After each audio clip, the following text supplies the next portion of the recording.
olahraga itu tidak sama dengan keteknya basah. Coba kalau Anda cek, minimal nadi Anda harus di atas angka 100 per menit. Bertambah ya? Ya, bahkan kalau yang masih muda, artinya yang masih di atas, di bawah umur 40-an ya, kita punya, kita punya rumus, 220 dikurangi umur.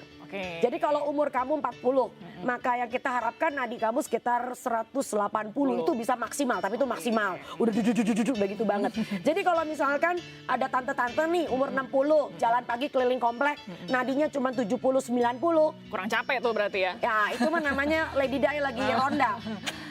Hai, sama tetangga, halo, say hi aja gitu loh. Makanya tetap aja gemuk, tetap aja kena jantung koroner, tetap aja. Dan yang lebih penting lagi adalah olahraga itu harus lihat-lihat kondisi diri. Jangan badannya gede, olahraganya lari. Wah itu dengkul mata itu wis sudah dengkulnya mata wis kena dengkulnya. Ya. Jadi kalau yang gemuk sekali nah, bagus. Coba kalau mau pakai alat, namanya sepeda statis. Kalau sepeda statis buat yang badannya masih gede itu kan pantatnya nempel tuh sama sadel. Masih jok-jok sih ya? Ya nggak apa-apa, tapi kan gerak ya kan. Lalu betul. Kemudian Anda bisa menggunakan cross trainer. Biar bagaimanapun juga alat ada gunanya. Minimal supaya kita nggak punya drama. Lagi gerimis, lagi hujan, gak ada alasan ya, gak ada temen ya. Lagian bisa sambil nonton TV, nonton Dai TV ya kan. Wah kalau presenternya cakep, wah makin nafsu udah tuh. Kita biar terus juga gitu ya. Jadi betul banget. Jadi nggak ada alasan untuk kita tidak bergerak, itu aja. Tapi sekali lagi lihat-lihat umur, lihat sikon, lihat tubuh. Sebab ada juga orang akhirnya gara-gara dia lari, sok-sokan maraton, olahraga musiman gitu maksudnya, tiba-tiba serangan jantung. Exactly. Ya karena apa? Dia nggak ukur-ukur. Ya mungkin ada trombus yang pecah, lepas ya, ada penempelan dari dinding pembuluh darah itu ada bekuan darahnya lepas karena dia nggak pernah ngecek. Dia nggak pernah tahu. Deteksi dini tadi. Nah, deteksi dini. Lalu gaya-gayaan, pengen ikut anaknya maraton. 17 kilo. 17 kilo. Baru setengah kilo udah pingsan di jalan akhirnya. Ya, jadi gitu. Jadi masalah baru lagi pada akhirnya. Persis. Nah, biasanya kalau habis kita olahraga suka jadi lebih lapar nih dokter. Nah ini yang salah. Gimana biasakan, nah Ferrari aja nggak bisa lari kalau belum isi bensin, apalagi orang. Betul. Jadi biasakan makan sebelum olahraga. Istirahat sebentar, biar makanannya sedikit kecerna. Turun dulu, kira-kira setengah jam, 1 jam. Then you go. Olahraga. Nah sebab gini logikanya, misalnya ya, bangun pagi, ajak anjing jalan, pergi ke pasar, antri di bank ya kan, lalu olahraga lagi sekalian. Baru bangun pagi itu kalorinya masih belum ada tuh, kita belum makan. Ya kita ngabisin berapa? 200 kalori.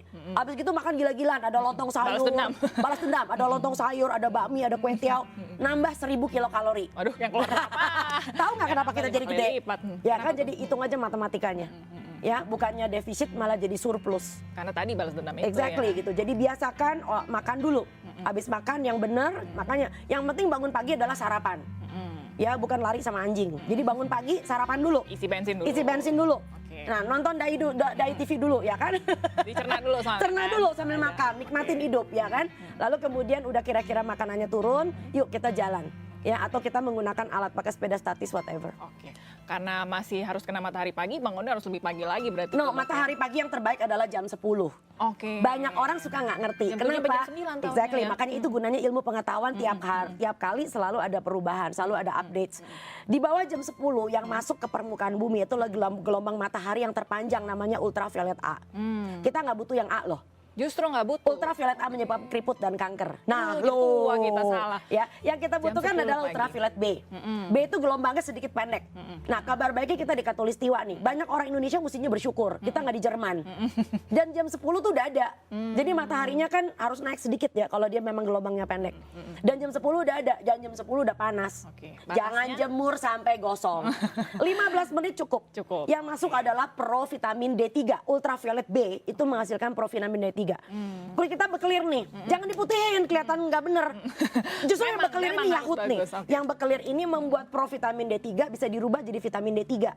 Vitamin D3 meningkatkan kekebalan tubuh. Makanya orang yang kena sinar matahari jarang flu, jarang sakit, jarang rematik. Anak sakit dijemur. Anak yang suka cari lele di got, main layang-layang lebih kuat daripada anak tukang main tap di dalam kamar. Yang kedua, mencegah kanker. Bukan ngobatin kanker loh ya, mencegah kanker. Dan yang ketiga, bismillah, anaknya tidak akan autistik. kalau ibu pada ibu yang sedang mengandung. Jadi penting juga, bukan waktu Exactly. lahir dijemur Banget, juga, ibunya banget. lagi hamil juga Yes, harus jemur. ibu hamil perlu jemur. Bukan jam 7 pagi, jam 10. Cuma 15 menit. Nggak perlu 1 jam tapi gosong.